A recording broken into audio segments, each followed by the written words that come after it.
Ramoji film city కబ్జా చేసిన పేదల ఇండ్ల స్థలాలను వెంటనే ఇవ్వాలని ఆర్ఎఫ్సి ఇండ్ల స్థలాల పోరాట సమితి డిమాండ్ చేసింది. ప్రభుత్వ స్థలం కబ్జా చేసి రోడ్డుకు అడ్డంగా గోడను నిర్మించి గేట్ ఏర్పాటు చేసిన రామోజీ ఫిలిం సిటీ యాజమాన్యంపై చర్యలు తీసుకోవాలంటూ గేట్లు తోసుకుంటూ పేదల ఇండ్ల స్థలాల వద్దకు దూసుకెళ్లారు. ఇండ్ల స్థలాల లబ్ధిదారులు అలాగే సిపిఎం రాష్ట్ర కార్యదర్శి జాన్ వెస్లీ నాయకులు. సిపిఎం రాష్ట్ర కార్యదర్శి జాన్ వెస్లీ, జిల్లా కార్యదర్శి పగడాల యాదయ్యతో సహా సిపిఎం నేతలను అరెస్టు చేశారు. ఇక వివరాల్లోకి వెళ్తే గతంలో 2007లో రాజశేఖర రెడ్డి హయాంలో రంగారెడ్డి జిల్లా ఇబ్రహీంపట్నం మండలం నాగన్పల్లిలోని సర్వే నెంబర్ 203, 189లోని 20 ఎకరాల 4 గుంటల్లో 577 మంది పేదలకు ఇండ్ల స్థలాలు ఇచ్చారు. ఆ ఇండ్ల స్థలాలు ప్రస్తుతం రామోజీ ఫిలిం సిటీ కబ్జా చేసి ప్రభుత్వ రోడ్డుకు గేట్ ఏర్పాటు చేశారు. గతంలో సిపిఎం నాయకులు ధర్నా చేపట్టగా పేదలకు మరో చోట ప్రభుత్వ నిబంధనల ప్రకారం లేఅవుట్ చేసి ఇస్తామని లిఖితపూర్వకంగా కలెక్టర్కు రామోజీ ఫిలిం సిటీ లెటర్ రాసి ఇచ్చారు. కానీ ఇప్పటి వరకు పేదలకు ఎలాంటి న్యాయం జరగలేదంటూ సిపిఎం ఆధ్వర్యంలో ఈ రోజు రామోజీ ఫిలిం సిటీని ముట్టడించారు. పోలీసులు అడ్డుకోగా గేట్లు తోసుకుంటూ లోపలికి ఇండ్ల స్థలాల లబ్ధిదారులు వెళ్లారు. తమ ఇండ్ల స్థలాలు తమకు ఇవ్వాలని న్యాయం చేయాలంటూ డిమాండ్ చేశారు. లేకుంటే ఇక్కడే ఇండ్లు కట్టుకుంటామని హెచ్చరించారు. ఈ సందర్భంగా సిపిఎం రాష్ట్ర కార్యదర్శి జాన్ వెస్లీ మాట్లాడుతూ పేదలకు ఇండ్ల స్థలాలు ఇచ్చి 18 ఏళ్లు గడుస్తున్నా ఇండ్లు కట్టుకోనివ్వకుండా చేసిన రామోజీ ఫిలిం సిటీ యాజమాన్యం చేస్తుందని, ఈ సమస్యను వెంటనే పరిష్కరించాలని డిమాండ్ చేశారు. పోలీసులకు సిపిఎం నేతలకు మధ్య తోపులాట. సిపిఎం రాష్ట్ర కార్యదర్శి జాన్ వెస్లీ, జిల్లా కార్యదర్శి పగడాల యాదయ్యతో సహా సిపిఎం నేతలను అరెస్టు చేశారు. అరెస్టైన నేతలను తరలిస్తున్న వాహనాలను లబ్ధిదారులు అడ్డుకున్నారు. పరిస్థితి ఉద్రిక్తంగా మారింది.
18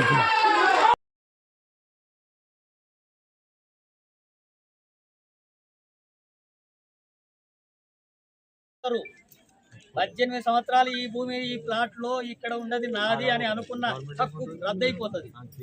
అక్కడ పోయిన తర్వాత ఆడ ఇవ్వడు, అక్కడనేమో మనకు హక్కు ఉండదు, ఇక్కడనేమో రద్దయిపోతుంది. చాలా అన్యాయానికి గురైపోతాం.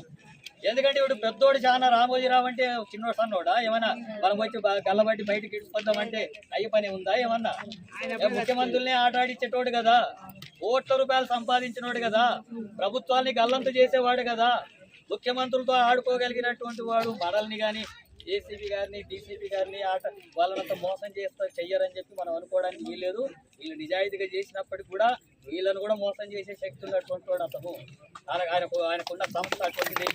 అందుకనే మనం అంటున్నది ఏంటంటే, ఇక్కడ మా ఇళ్ల స్థలాలకు సంబంధించినటువంటి పట్టా ఉంది కాబట్టి ఈ పట్టాకు సంబంధించినటువంటి స్థలాల్లోనే మేము గుడిసెలు వేసుకుంటాం, ఇక్కడ నివాసం ఉంటాం. వాళ్ళు కూడా సహకరించండి. అది మీకు కూడా చాలా ప్రజల తరఫున చాలా అభినందనలు వస్తాయి. పోలీసు వాళ్ళు సహకరించారని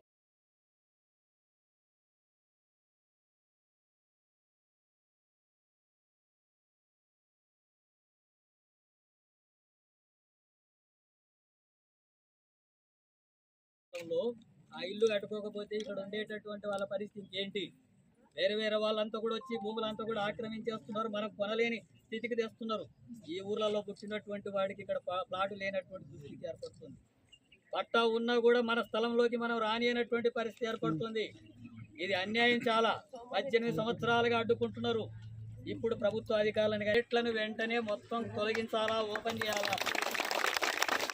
రెండవది, ఆ రోడ్డు మొత్తం ఆక్రమించినటువంటి రోడ్డు, అది ప్రజల రోడ్డు, ప్రజలు ఉపయోగించుకునేటట్టుగా చేయాలా, లేకపోతే రామోజీరావుకు సంబంధించినటువంటి సంస్థ మీద ఆ రోడ్డు ఆక్రమించినటువంటి దాని మీద కేసు పెట్టి వాళ్ళని అరెస్ట్ చేయాలా. మూడవది ఏంటంటే, ఇక్కడ మన స్థలాలకు సంబంధించినటువంటి భూమి మీదకి వాళ్ళు అడ్డు రాకూడదు. ఇప్పటివరకు అయితే వాళ్ళు రాలేదు. వచ్చినప్పుడు వాళ్ళ మీద కూడా కేసు పెట్టాల్సిన పరిస్థితి వస్తుంది. కానీ ఆ రెండింటి మీద కేసులు పెట్టాలా. అట్లాగే ఆ 300 ఎకరాల భూమికి సంబంధించినటువంటిది ఆక్రమించుకుని ఉన్నాడు. ఆ భూమి అంతా కూడా పేదలకు పంపిణీ చేయాల్సి ఉంటుంది. ఆ కార్యక్రమాన్ని కూడా జిల్లా కలెక్టర్ కానీ అధికారులు కానీ రాష్ట్ర ముఖ్యమంత్రి కానీ చర్యలు తీసుకోవాల్సినటువంటి అవసరం ఉంది. ఇక్కడ గొడవ లేదు, పంచాయతీ లేదు, ఎవరితో కిరికిరి లేదు, పోలీసులకు మనకు అసలే సమస్య లేదు. వాళ్ళు కూడా దీన్ని అర్థం చేసుకొని ఆ భూమి మీద మేము వచ్చి ఉంటున్నాం, ఆ స్థలం మీదనే మేము వచ్చి కూర్చున్నాం. పక్కన పోయి రామోజీరావుకు సంబంధించినటువంటి ఒక చిన్న కట్టెపుల్ల కూడా తీయం మనం, అంతే కదా, ఏం తీయం కదా, సామరస్యంగా ఉంటాం కదా. అయితే ఇప్పటి వరకు అధికారులు ఏం చేస్తున్నారంటే చర్చించి పరిష్కారం చేస్తారు, చర్చించి ఇలాంటి చర్చలంతా కూడా జరుగుతూనే ఉన్నాయి. ఈసారి గేటు కాడ అడ్డుకున్నారు, కానీ పోయినసారి మన గేటు కూడా అడ్డుకోలేదు. ఎందుకంటే మన స్థలం మీద మనం వచ్చేటప్పుడు అందరం కూడా వచ్చి ఇక్కడ చాలా మీటింగ్ పెట్టుకున్నాం కదా. ఆ రోజు కూడా ఇట్లే చర్చలు జరిపారు కదా, అధికారులు కూడా వచ్చారు. ఆ రోజు వచ్చి మేము ఇక్కడ 22 ఎకరాల భూమి అయితే పైన బయట 24 ఎకరాల కొనుక్కొని మీకు పట్టాలు ఇస్తామని చెప్పి అంటున్నాడు ఆయన. అయితే ఎక్కడి భూమి అది?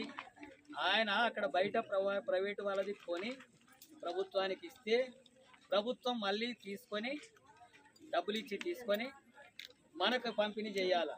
సరే, డబ్బులు ఆయన ఇస్తా అంటున్నాడు కాబట్టి ప్రభుత్వం మళ్ళీ మనకి 700 మందికి ఇవ్వాలి. 700 మందికి ఇవ్వడం అనేది జరగదు. ఎందుకంటే ఈ భూమి ప్రభుత్వం తీసుకోవాలా, ప్రభుత్వం మళ్ళీ మనకు కొత్తగా పట్టాలు ఇవ్వాలి, ఆ భూమి మీద ఇవ్వాలి కదా. ఇప్పుడు ఈడ ఇచ్చిన పట్టాలు చెల్లవు. ఇప్పుడు జరిగేది ఏంటంటే ఏసీపీ గారు అర్థం చేసుకోవాల్సింది ఏంటంటే, వాళ్ళు చెప్తున్న